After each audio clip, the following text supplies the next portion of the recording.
El sector petrolero no está en su mejor momento, definitivamente. La mitad de contratos petroleros se encuentra paralizado por lo que se denomina causas de fuerza mayor, que básicamente son demoras en los trámites para obtener los estudios de impacto ambiental y básicamente conflictos sociales. Las inversiones detenidas en el sector petrolero se calculan que llegan hasta los 2.500 millones de dólares y además no se definen o no se terminan de definir una serie de renovaciones de contratos petroleros que se encontraban, que supuestamente ya salían, pero que todavía no se concretan. No es casual que según la encuesta global del petróleo 2013 del Instituto Fraser, el Perú se encuentra en el puesto 106 de 157 jurisdicciones en el mundo en lo que toca a facilidad para hacer negocios petroleros. La situación no está muy bien y vamos a conversar con Carlos González, especialista en hidrocarburos, para conversar qué se puede hacer al respecto. Hola Carlos, ¿cómo estás? ¿Cómo estás, Enrique? Gracias por venir. Gracias por la invitación. Empecemos hablando sobre el tema de las renovaciones de los contratos petroleros en Talara. ¿Cuál es la situación? Supuestamente el gobierno había dicho que se iban a renovar, pero entiendo que la cuestión no concluye. Bueno, Perú Petro tenía dos opciones. O esperar que los contratos terminen y licitar los lotes, o renovar por 10 años más aquellos lotes que se habían suscrito por 20 años. Porque dado que la ley permite contratos hasta de 30 años para petróleo y 40 años para gas. Finalmente Perú Petro optó, esta administración de Perú Petro optó por esta segunda alternativa. O sea, renovar los contratos por 10 años más, extender los plazos contractuales, a cambio de un programa adicional de trabajo orientado a perforación de pozos y a recondicionamientos mayores de pozos viejos. Eso con el ánimo de obtener una respuesta inmediata en la producción, en el incremento de la producción, que es lo que nos preocupa a todos. El tema, esta decisión, según tengo entendido, se tomó en el directorio de Perú Petro del mes de septiembre. Sí. En el 30 de octubre, en el Congreso de la República, el ingeniero Ortigas hizo una exposición muy detallada de más o menos cuáles serían las condiciones que se iba a establecer para el otorgamiento de esta prórroga en los contratos. Supongo yo que la demora entre octubre y ahora tenga que ver de repente con la ley, porque el esquema que había propuesto Perú Petro incorporaba a Petroperú como socio potencial. Claro. Entonces supongo yo que la demora está en que han tenido que reformular el esquema. Claro, porque ya Petroperú no va a entrar. Claro. Ahora, lo que yo supongo también es que debe ser Petroperú el que decida si entra o no entra, de acuerdo al artículo 6º de la ley esta de 130, esta de la modernización de la refinería. Ahora, según esa ley, Petroperú ya no podría entrar en directorio de Petroperú es el que tiene que decir qué actividades debe desarrollar Petroperú para mantener la operatividad de la empresa. Entonces, para mí no me queda claro que el lote 64, que ya tiene Petroperú en sus manos, va a seguir desarrollándolo. Claro. Lo que sí queda de la duda es si puede asumir nuevos lotes, de acuerdo a ese artículo 6º.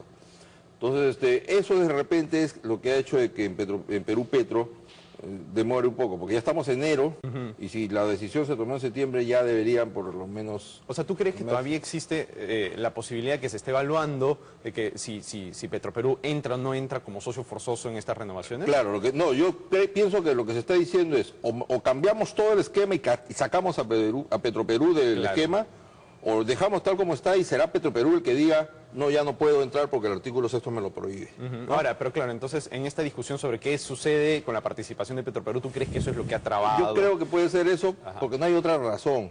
Ahora, yo pienso que esta cuestión es cuestión de días, porque es evidente que hay señales suficientes de la voluntad que hay, el ánimo que hay por parte del Ejecutivo, por parte de Perú Petro, en las declaraciones del ingeniero Ortigas, de que esto se tiene que hacer, se debe hacer, es necesario hacerlo de inmediato porque la producción se está cayendo. Ahora, una cosa son las intenciones de este gobierno, otra cosa es lo que efectivamente concreta, ¿no? Eso se ve mucho ¿no? en estos sectores, o sea, sí, especialmente en general, en el sector de hidrocarburos y en el sector minas, uno ve un discurso de queremos que salgan adelante los sectores, pero a la hora no necesariamente esas palabras se traducen en hechos, ¿no? Sí, mira, acá son dos temas. La realidad, el diagnóstico es, somos un país que produce muy poco petróleo. Hay desgraciadamente gente que cree todavía que somos un país petrolero. Sí. Y entonces pone o pretende poner condiciones como las pondría Venezuela o las pondría Kuwait. Claro. Y hay gente que no le presta la debida atención en todos los ámbitos, ejecutivo, legislativo, al tema petrolero. Yo estaría muy contento, por ejemplo, si en el Ministerio de Energía y Minas hubiese un viceministerio de hidrocarburos. Claro. Que le preste atención al sector de hidrocarburos y básicamente al upstream, que es donde estamos flaqueando. Perú Petro está haciendo un esfuerzo. Ha intentado hacer una ronda offshore, que desgraciadamente tuvieron que suspenderla. Están haciendo los ajustes necesarios para volver a lanzar esos lotes de offshore. ¿Y por qué? ¿Por qué otra vez se suspendió? Porque esa es una cosa que uno ve en este gobierno, si quieres, en todos los sectores. No hay la iniciativa de vamos a sacar un gran proyecto, o vamos a sacar una concesión importante. Sale el anuncio, se paraliza. Pero acá salió la licitación, estuvo en marcha la licitación. Lo que pasa es que ¿por qué no, a puertas del vencimiento del plazo de la presentación de ofertas, no había postores. Habían 2 postores, creo, que habían presentado carta, pero no sabíamos si iban a presentar oferta. Ya. ¿Y por qué se diseñó mal, entonces? Eso es lo que ha dicho Perú Petro. Perú Petro ha dicho, vamos a revisar las bases y vamos a ver qué estuvo mal en las bases. En las bases, ¿qué había? Había la participación no potestativa como es el esquema que había propuesto Perú Petro para los lotes de Talara, sino en el offshore era una participación prácticamente impuesta para Petroperú. Petroperú era socio forzoso.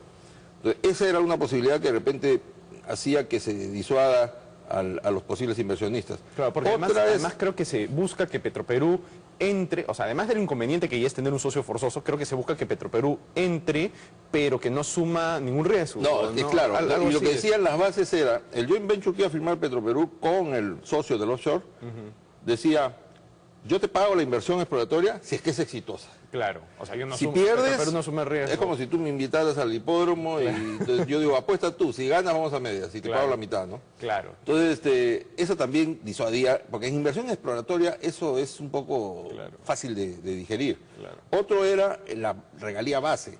Este concurso del offshore se hizo con oferta económica, nada más. O sea, el que ofrecía más regalías ganaba el concurso. Y la base era 15%. Y ganaba el concurso que ofrecía sobre 15% algo más. Entonces era el factor R y la regalía mínima 15, la regalía máxima 35.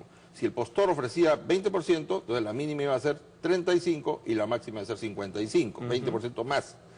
Pero estábamos hablando de un esquema de concurso donde se ganaba el concurso mediante una oferta técnica de pago de regalías sin saber qué cosa hay abajo. Ya, claro. Entonces, lo más recomendable en lotes de exploración es que se hagan los concursos por oferta técnica, no por oferta económica. ¿Puedes explicar un poco cuál es la diferencia? Oferta económica es quien ofrece más regalía, le doy el lote. Claro. En un lote de exploración, si nosotros estuviéramos en Kuwait, ahí sí. Claro. Porque donde perforas, sale encuentras. Así, pobrecitos, los kuwaitíes buscan agua, perforan y encuentran petróleo, ¿no? Y reniegan, se molestan. Claro. Entonces, acá no, pues. Acá buscas petróleo y encuentras agua. Entonces, en un país como los nuestros, que no tenemos una gran cantidad de petróleo, la performance de nuestra exploración petrolera en los últimos 30 años no ha sido buena. Entonces no podemos decir concursos por regalías. Lo que tenemos que hacer es concursos por oferta técnica. Quiere decir esto, el que ofrece más pozos, el que ofrece más sísmica, ese es el que se lleva el lote. Entonces, de esa manera tenemos 2 cosas. Primero, que garantizamos que quienes van a participar son empresas petroleras de verdad. Y en segundo lugar, que no va a haber estos brokers que vienen, agarran lotes y después se están especulando para vender el lote nuevamente. Claro. ¿No? Ahora, con todos estos problemas que actualmente encuentra el sector, ¿no deberíamos estar pensando en realmente reformas de fondo? Porque se habla mucho de que, bueno, estas cosas se van a solucionar con una suerte de ventanilla única. Pero esos son maquillajes. Eso es el pañito de vinagre bullía a alguien que tiene meningitis. Claro, ¿no? exacto. Acá el tema es, la idea de prorrogar por 10 años los lotes de Talara es una buena idea, es una decisión que ha tomado Perú Petro, una decisión valiente además, porque había mucha oposición sobre eso, o mucho ruido, mejor dicho, pero debe hacerse ya. ¿Por qué? Porque la ventaja que tiene de entregar los lotes de Talara o de garantizarle a los actuales operadores de lotes de Talara que se van a quedar 10 años más va a significar que mañana mismo comiencen a perforar todos. Ahora, ¿por qué no pensamos en una reforma, si quieres, más grande? No, a eso quiero llegar. Esta es ya la medida, pero la medida más grande, la medida que nos tiene que dar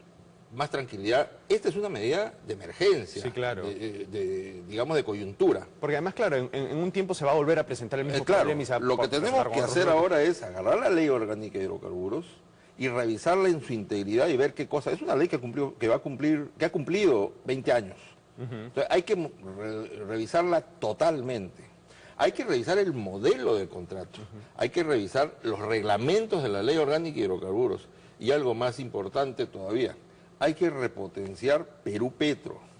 Perú Petro es una empresa que yo te voy a contar una anécdota personal. Cuando yo pasé de Petroperú a Perú Petro, pasé ganando más del doble de lo que ganaba en Petroperú. Ya.